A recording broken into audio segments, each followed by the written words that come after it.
नमस्कार दोस्तों, हमारे बीच डॉक्टर MS दुआ जी मौजूद हैं। प्रेस क्लब ऑफ इंडिया में एक फंक्शन में यहाँ पर आए थे। सर जी से जानना चाहेंगे कि अभी जो 2024 का जो इलेक्शन है, बीजेपी 400 पार, नारा जो 400 पार का है, कहाँ तक आप इसमें सहमत हैं? देखिए जर्नलिस्ट महोदय, आपके चैनल को मैं अभिनंदन करूंगा। और इस तरह की जुमलाबाजी कई राज्यों में इन्होंने किया, नॉर्थ ईस्ट में भी इन्होंने जब किया तो कहीं भी इनकी जुमला पूरा नहीं हुआ। कहीं जहां 50 कहा वहां पे 10 आए, जहां इन्होंने 100 कहा वहां पे 5 आए। बंगाल में जो दीदी ओ दीदी उड़ जाओगी दीदी, तब उन्होंने वहाँ कहा कि मैं जो है 150 सीट ला रहा हूँ, वहाँ पे जो है 77 में सिमट के रह गए। तो इस तरह की जुमलाबाजी करना, जनता को गुमराह करना, इस तरह से ये जो पेंडुलम कर रहे हैं, लोगों को दिग्भ्रमित कर करके और हेपोटाइज करना, मुझे ऐसा लगता है कि इनको हेपेटाइज करने का एक आदत है, या मुझे इनको पास लिलीपुट है या सुनामी पत्थर है कि ये इनको जो है जी साहब हम मरते दम तक देश के प्रधानमंत्री रहेंगे, कोई और हो ही नहीं सकता। लेकिन ये लोकतंत्र जोगतंत्र बना दिया, लोकतंत्र को तानाशाही बना दिया, ये नहीं चल सकता। इसलिए आप जो 400 पार कह रहे हैं, मुझे तो ऐसा लगता है कि कहीं ऐसा ना हो जाए कि 40 से पार करना मुश्किल हो जाए। लेकिन ठीक है, बड़ी पार्टी है, दमखम है, पैसे खर्च कर रहे हैं, आपने तोड़ फोड़ भी कर रहे हैं, खरीद फरोख्त भी कर रहे हैं, दल बदलुओं को भी कर रहे हैं, तो हो सकता है कि 200 के पास आसपास हो जाए। उससे ज़्यादा इनको नहीं मिलने वाला। रहा कि ओपोजिशन, विपक्ष की बात कर रहे हैं, इंडिया गठबंधन में भी कई सारी खामियां हैं जिनको हमने कई बार कहा कि आप दुआ का दुआ ले लो, कुछ समझो, कुछ सिखा दूं, लेकिन ये लोग भी गुमराह हैं और कहीं ना कहीं उसी पैटर्न पे, वही जात और धर्म पे। आज मैं प्रेस क्लब में 1991 एक्ट पे हम लोग बात करने बैठे कि यहाँ पे जो हमारा धर्म है, धर्म की आस्था, जहाँ पे मंदिर, मस्जिद, गुरुद्वारा जितने भी है, जिस हालत में है 1947 के बाद वैसे ही रहेगा। लेकिन आपने अयोध्या तोड़ा, आपने व्यापी तोड़ा, आप जो है फिर मथुरा की बात करें। तो ये जो है राजनीति का अड्डा बना करके, राजनीति को धर्म के साथ जोड़ करके, ये राजनीति का धर्म है, न कि लोगों की आस्था का धर्म। लेकिन कहीं ना कहीं हिंदू राष्ट्र बनाने के लिए राजा को जो करना चाहिए, हो सकता है वो ऐसा कर रहे हों। जर्नलिस्ट महोदय, राजा को हिंदू राष्ट्र, पहली बात तो आपके चैनल से ये बता दूं कि हमारे जितने भी सनातन के बहुत ऊंचे हुए साधु सन्यासी हैं या ज्ञान के भंडार रखने वाले जो आचार्य हैं, आप जाके पूछिए कि क्या हिंदू कोई धर्म है? हिंदू धर्म ही नहीं। फिर हमारे जो है योगी जी कहते हैं, यूपी के चीफ मिनिस्टर, कि साहब हमारा धर्म सनातन है, हम सनातन को मानते हैं। फिर हमने कहा सनातन वर्ण है, धर्म नहीं है। और वर्ण जो हमारे जो लोगों ने, जो यूरेशियन ब्राह्मण ने, वो आकर के 6743 जो वर्ण बनाया, जो जातियों में बांटा, आप उस समुदाय को सनातन कहते हैं। लेकिन हिंदू कोई धर्म नहीं है। हिंदू शूद्रों को कहा गया, दबाने को कहा गया, जिनको कहा कि हम इनको शिक्षा से दूर रखें, हम इनको सुरक्षा से दूर रखें, स्वास्थ्य से दूर रखें, ये मर जाए, खप जाए, डर जाए तो डरा करके रखना। और यही नीति आज चल रही है कि आज शिक्षा महंगी हो गई।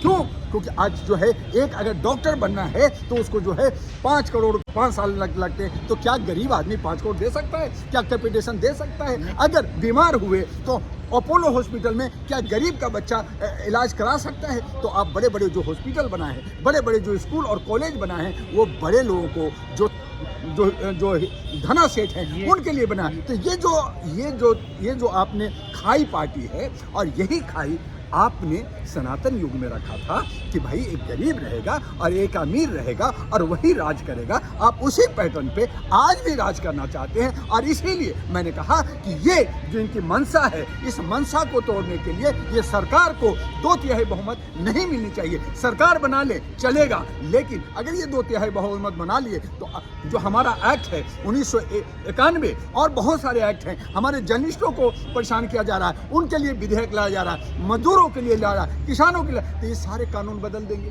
संविधान बदल जाएगा। अम्बेडकर ने दिया बोलने का, पढ़ने का, सीखने का, जानने का, वो सब आप तोड़ लोगे तो हमें। मैं आपको यहाँ रोकना चाहूँगा कि संविधान अम्बेडकर जी ने जरूर बनाया, लेकिन उसमें अमेंडमेंट की भी प्रतिक्रिया दी उन्होंने। अमेंडमेंट कर सकते हैं तो वो अमेंडमेंट कर रहे हैं। अगर फुल बहुमत में है तो अमेंडमेंट हो रहा है, तो वो उनको लग रहा है आज वो अम्बेडकर है जो आज बना दे रहे हैं। जैसे काफ़ी कानून बंद कर दिए गए हैं, कुछ कानून नए ला दिए गए हैं, क्या उसका इम्प्लीमेंट हो नहीं रहा है? देखिए, व्यवस्था में आमूलचूल परिवर्तन का मैं भी सहयोगी हूँ और मैं भी चाहता हूँ कि आमूलचूल परिवर्तन होनी चाहिए।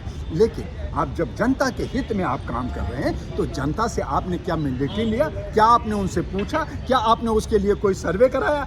तो आप ये नहीं कर रहे। आप रात में सपना देखते हैं, सुबह में आकर के पार्लियामेंट में कहते हैं कि 10 लाख आपको जो है जुर्माना देना पड़ेगा और 7 साल जेल जाना पड़ेगा अगर आपके गाड़ी के से कुछ कुचला जाएगा। तो भाई, आप एक गरीब का बच्चा जो ड्राइविंग करता है, लेकिन तो वो पूरा तो नहीं हुआ, वो रुक गया है। रोका गया, किसने रोका था? आपने डॉक्टर दुआ ने रोका और कहा, और तब इन्होंने पार्लियामेंट का मानवाधिकार के लोग मुझे अमेंडमेंट नहीं करने दे रहे, मुझे जो है विधेयक पास नहीं करने दिया। मैंने उसी दिन जंतर मंतर था, आओ मुझे अरेस्ट करो। नहीं, बिल्कुल आपने सही तो किया। ये जो आप जनता के हित में लगे हुए हैं, निरंतर लगे हुए हैं। 1947 से लेके अब तक हम 75वां अमृत महोत्सव काल मना चुके हैं। 100वें की तैयारी चल रही है। मोदी जी कहते हैं डिजिटल इंडिया बना देंगे, गरीबी हटा देंगे, एजुकेशन को बिल्कुल पूरी तरह से सब बच्चों में बच्चे पढ़ लेंगे। तो क्या ये सही हो पाएगा 25 वर्षों में?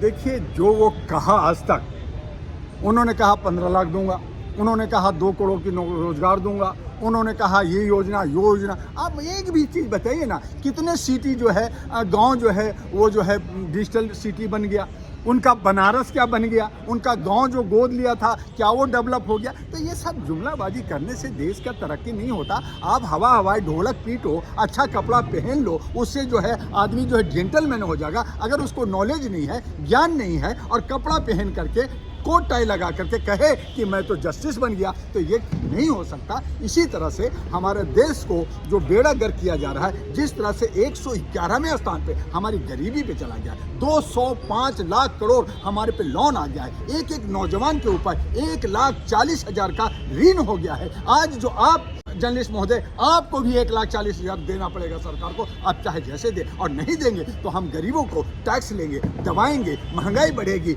और बेरोजगारी बढ़ेगी। जो श्रीलंका में हुआ, जो पाकिस्तान में हुआ, वही हिंदुस्तान का होगा। क्या एक रेवोल्यूशन के संकेत मिल रहे हैं कि रेवोल्यूशन आएगा? देखिए, चाहे हमने ये नहीं कहा, हमने कहा मोदी जी है तो मुमकिन है। अगर मुमकिन है तो आप बेहतर काम कीजिए, जनता के हित में 2024 में आते ही हो सकता है पुरानी सारी बातों को खत्म करके देश को बेहतरीन स्थिति में लाया जाए। जब भाई मेरे देखो, हम चावल बनाते हैं, हमारे घर के गृहिणी हमारी चावल बनाते, तो एक दाना हम देखते हैं कि चावल पका या नहीं पका, हम पूरा नहीं देखते। तो हमें पता चल गया 10 साल में कि ये क्या करेंगे, चंदाखोरी करेंगे, अपने दोस्तों को साथ देंगे। जनता के हित में क्या किया?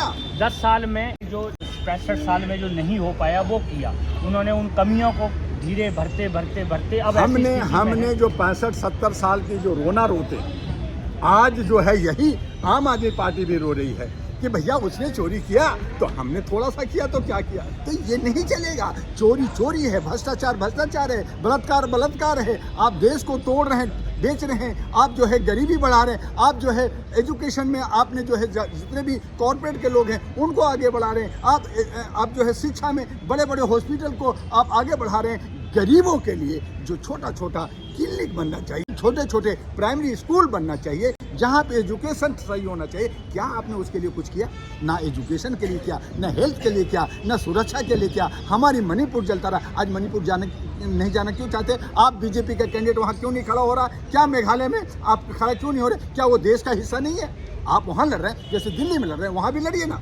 लेकिन आप कहते नहीं, मैं वहाँ नहीं जाऊँगा, वहाँ मेरा कैंडिडेट नहीं खड़ा होगा। इसका मतलब आपको डर हो गया है कि मैं वहाँ जाऊँगा मार खाऊंगा, और मार रहे हैं वहाँ के लोगों को। जो भी प्रचार के लिए निकल रहा उसको वहाँ के लोग पीट रहे हैं। मेघालय में हो रहा, आपका चेन्नई में हो रहा। तो हमारे देश के अंदर सौहार्द होना चाहिए, हमारी सबकी सहमति से, चाहे हिंदी हो या मुसलमान, सिख हो या ईसाई, 256 भाषा भाषी हों, सबको साथ लेकर के जो चलेगा, जिसको कहते हैं सर्वहित सुखाए, और सब हित सुखाए जो होगा वो मानवाधिकार से होगा। जब उसके हक और अधिकार को दे दोगे, जब आप उसके जो है आर्थिक आज़ादी दे दोगे। हमारे पॉकेट में खाली पॉकेट है, हम कैसे घर जाएं यहाँ से लक्ष्मी नगर, ये सोच रहे हैं। बस से जाएं या पैदल जाएं, तो हमारी आज़ादी की कुछ पॉकेट में पैसा हो तभी हम जी सकेंगे। और यही जो हालात आपका जो बना रखा है, और सामाजिक सौहार्द हो और सामाजिक भागीदारी हो, जिससे आप भाग रहे हैं, तो हमें कोई दिक्कत नहीं है। चाहे आप ब्राह्मण को साथ दें, चाहे आप नाई को दें, लेकिन सबको समान रूप से अगर आप देखेंगे कि हर